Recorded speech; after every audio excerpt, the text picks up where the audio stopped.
Assalamualaikum warahmatullahi wabarakatuh. Alhamdulillah wassalatu wassalamu ala Rasulillah wa ala alihi wa sahbihi wa man walah. Terima kasih kerana anda semua masih setia bersama dengan saya Ustaz Syahrizandar At-Turabi dalam rancangan Mu Tunggu Aku Tanya.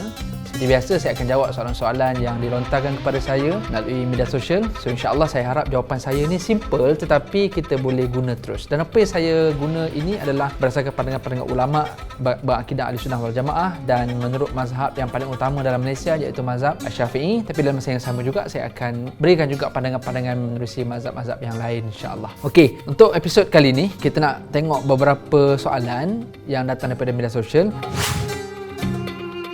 Yang pertama, apakah hukum memandulkan haiwan peliharaan seperti kucing?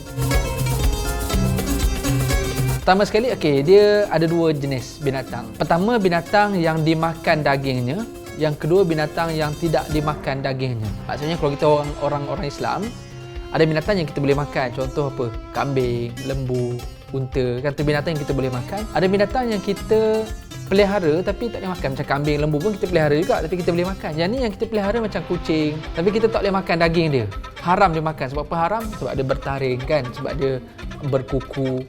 Maknanya dia dicipta dengan ada taring, dengan ada kuku untuk mendapatkan makanan, untuk mendapatkan mangsa dia. So sebab tu diharamkan berdasarkan hadis Nabi SAW. Maka sebab tu kita tak boleh makan kucing. Walaupun kucing saya Ustaz dia bertaring dia, tapi dia tak terkam pun sebab dia makan friskies je. Tetap juga haram. Haram juga untuk kita makan. So dua jenis binatang ni kita kena clarify dulu. Kita kena beza dua jenis baru kita boleh tahu hukum dia. Okey, kalau tengok dalam mazhab Syafi'i khususnya, binatang yang boleh dimakan daging macam kambing, lembu ni hukumnya harus untuk memandulkan dia atau mengkasihkan dia. Kita kata apa? Nak sunat dia.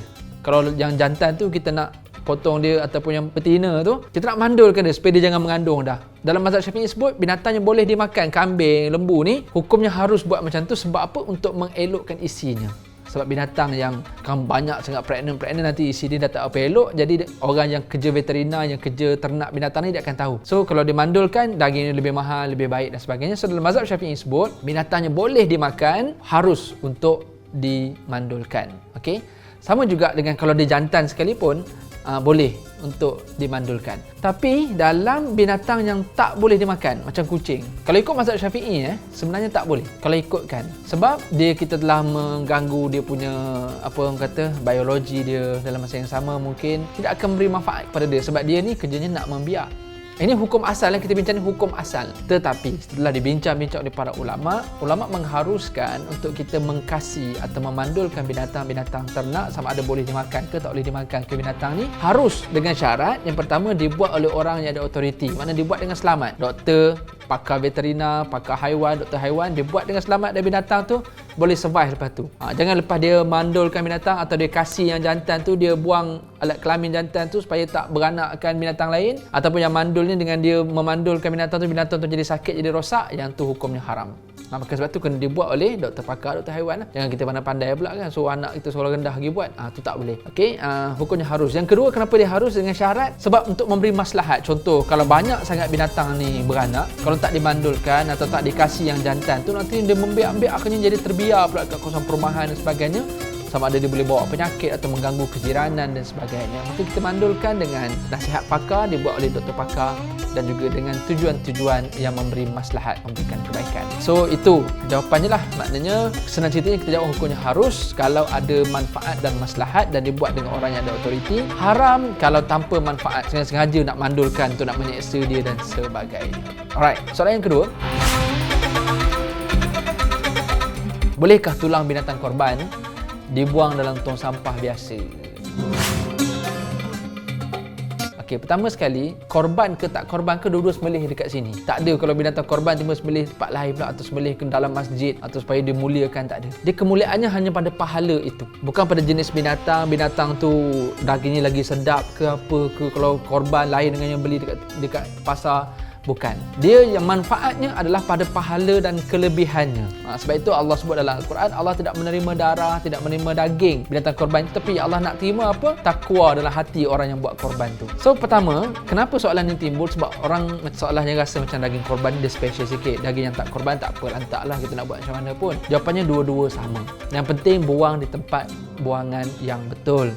tong sampah, tutup tong sampah supaya tidak dibongkar oleh binatang dan sebagainya. Apa lagi, kalau jangan disepah-sepahkan dan seumpamanya. Itu hukum asal. Tapi kenapa kita rasa macam kena tanam? Sebab mak ayah kita atau nenek moyang kita teman-teman dulu, sistem pengurusan tulang-tulang ni bukan macam kita, atau sistem pengurusan sampah bukan macam kita hari ni. So kalau tak ditanam tulang-tulang ni dan seumpamanya, dikuatiri nanti dibongkar dengan mudah. Macam zaman dulu kan, kalau tak ditanam sampah-sampah, siapa yang nak tukang kutip? Siapa yang nak dibuang? Kalau buang pun akhirnya dah jadi rosak, situ bersepah. Jadi sebab tu akhirnya orang dulu dia tanam. Okey. So tak kira lah binatang korban ke, binatang macam bukan korban ke, yang penting sisa-sisa buangan ni perlu dibuang dengan baiklah. So maknanya tak ada masalah, nak tanam dalam tanah pun boleh, nak buang untuk sampah pun boleh, nak tutup pun boleh, tak ada masalah. Cumanya satu benda yang kita kena jaga adalah adab lah. Sebab tu diperbincangkan benda ni, sebab dia ada kaitan dengan adab. So bila sebut tentang adab, ialah kita buat korban, kita nak make sure binatang tu daripada dia hidup sampailah dia mati semuanya diurus dengan baik. Maknanya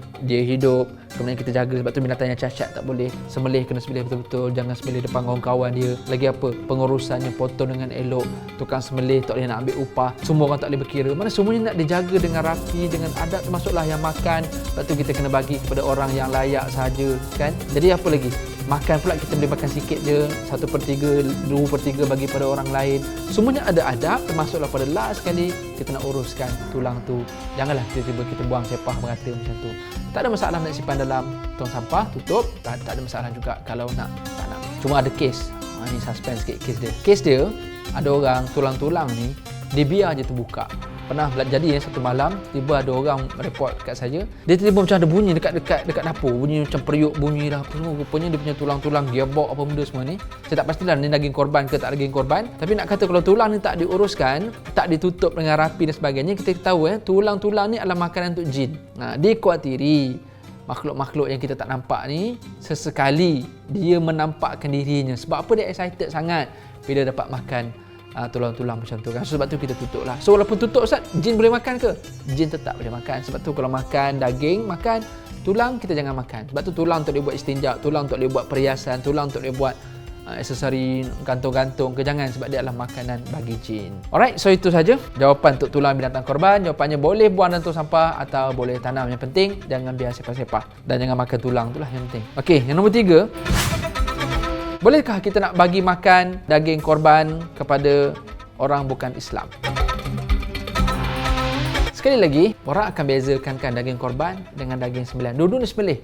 Dua-dua sembelih dengan cara syarat, sembelih dekat leher, putus urat halkum, putus urat nafas, putus urat makanan, urat marik dengan urat halkum putus, tukang sembelih orang Islam. Dua-dua sembelih. So kalau yang sembelihan yang jenis biasa, yang bukan sembelihan korban, sebab sembelihan korban ni 4 hari je.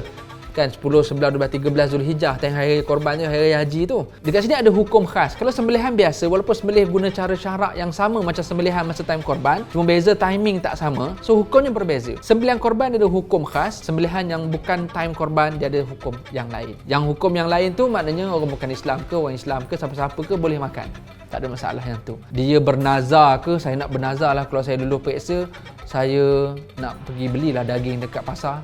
Contoh. Tak ada masalah dia nak makan daging tu. Tapi kalau korban dia ada hukum khas. Hukum khas dia apa? Antaranya orang yang bernazar, mana dia nak wajibkan diri dia korban, dia tak boleh makan daging korban tu. So dalam masa yang sama juga, adakah boleh nak bagi makan kepada orang bukan Islam? So dekat sini ulama berselisih pandangan. Kalau dalam ayat Quran Allah sebut fakulu minha wa at'imul qani'a wal mu'tar.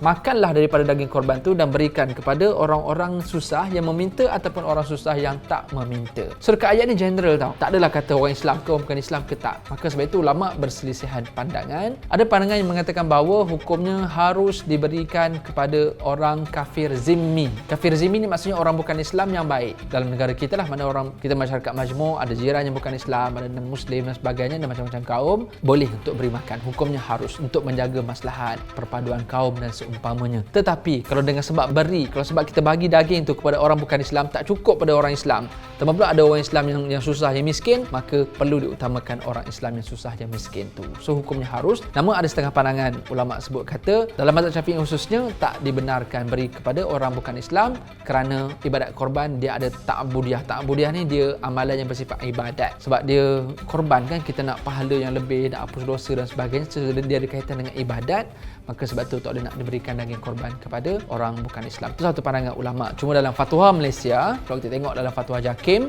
juga mengharuskan untuk kita beri makan, beri daging korban, beri daging akikah kepada orang bukan Islam untuk menjaga perpaduan kaum. Kalau mereka jiran datang kenduri kita dan sebagainya.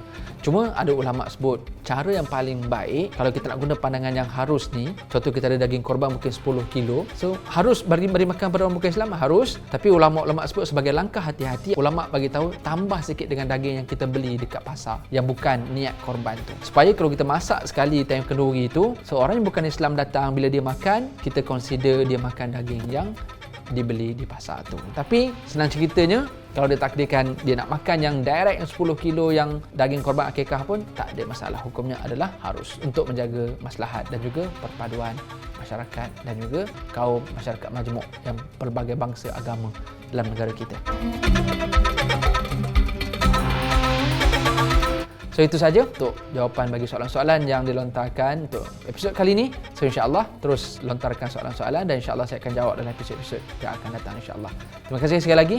Jumpa lagi dalam episod yang akan datang di Mutunggu Aku Tanya bersama dengan saya Ustaz Syarizan Daud Al-Turabi. Assalamualaikum warahmatullahi wabarakatuh.